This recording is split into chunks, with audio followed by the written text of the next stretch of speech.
Hey guys, it's Mike Barnes, the financial first responder. Hey, listen, today and today only, I'm going to do something that I rarely do, but I think because of the time of year and because of the need for you as potential um, investors, I need you to understand something.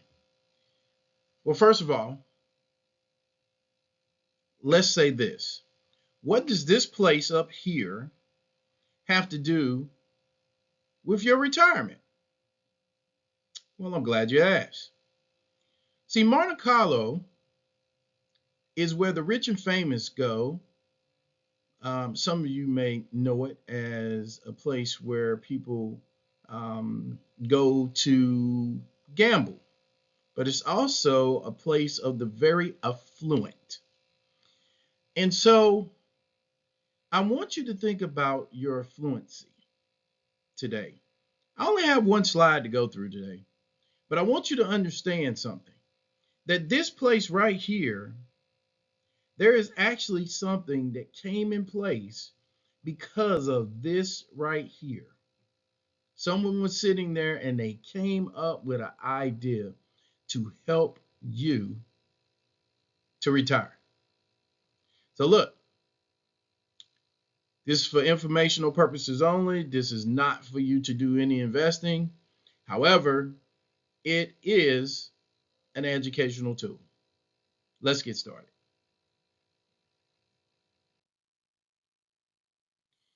So, oh wow, there's two of me. Haha. So what I want you to think about this for a second is this is an example of a sample client using the financial positioning system. And across the top, you have your dashboard. You see investments, retirement, insurance, education, taxes, estate, your profile, the sexy stuff. But under retirement, you have an analysis, you have a stress test, Social Security, Medicare, and cash flows. Now, I want to explain to you, going back to that first slide, what Monte Carlo has to do with your retirement. So if you read this statement here, it says you need to use detailed retirement analysis tools such as this, the financial positioning system, which is important to help you determine where you are on track for successful retirement or whether or not you are not. And one of the ways we do this is through the Monte Carlo simulation. Of course, stress testing your current plan and then viewing specific scenarios based off of you can help you evaluate your retirement plans moving forward. So let's look at this for a second. Going to the Monte Carlo simulation, just so that you understand. Imagine for a second you flip the coin. Now, if you flip it one time, it's either going to be heads or tails. But if you flip it multiple times, you have different results. It could be, right? It could be 50-50, depending on how many times you do it. But imagine for a second, you do it 10,000 times. You're going to get 10,000 different results. That is what flipping a coin would do in the easiest way to explain the Monte Carlo simulation. It is multiple scenarios that the system puts in place to see what the probability is that you will hit either a successful retirement or whether you are lacking in some shape, form, or fashion. As the financial advisor or financial first responder, we sit down with clients and look at the probabilities, not guarantees, but the probabilities that you're going to hit your numbers. So obviously we do a confidence score, which is basically how well, to be perfectly honest, you feel about risk. We compare your current plan to what we suggest. We look at what you're saving, and then we do obviously look at your retirement details. Now, you're probably saying, well, wait a minute, Mr. Financial First Responder, over to your, yeah, there we go. Let's go up. There we go. Over to my left, your right, probably when you're looking at it, you have 88% probability of success in the proposed plan. Now, so in this example, we were talking to Amanda Sample, and based off of what we suggested, she would have a $4 million purse. But based off of what she is doing, the probability of her hitting that number is 47%. So we have to educate the client on how to get to a closer number. Because I don't know how many of you thought about this for a second, but what would you rather have? An 88% chance at getting it right or 47% chance? Now, for you people that are not mathing, or math was not your strong suit point, I'd rather have 88% of 100 than 47% of 100. Because guess what? If I'm at 47%, that's not a good thing. That means I failed. So what we do is we do stress tests. We look at how much you're going to get in Social Security, because a lot of you will depend on Social Security.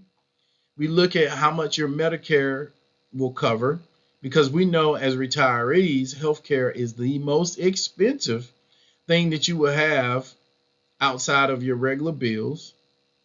And then we look at your cash flow.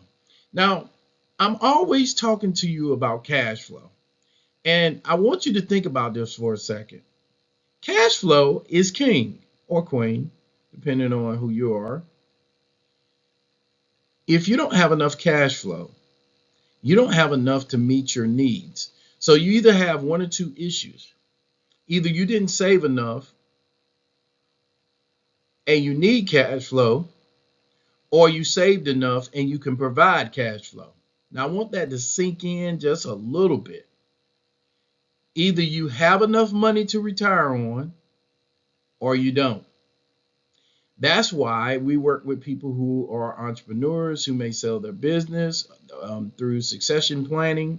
We work with people who are real estate investors because they have cash flow.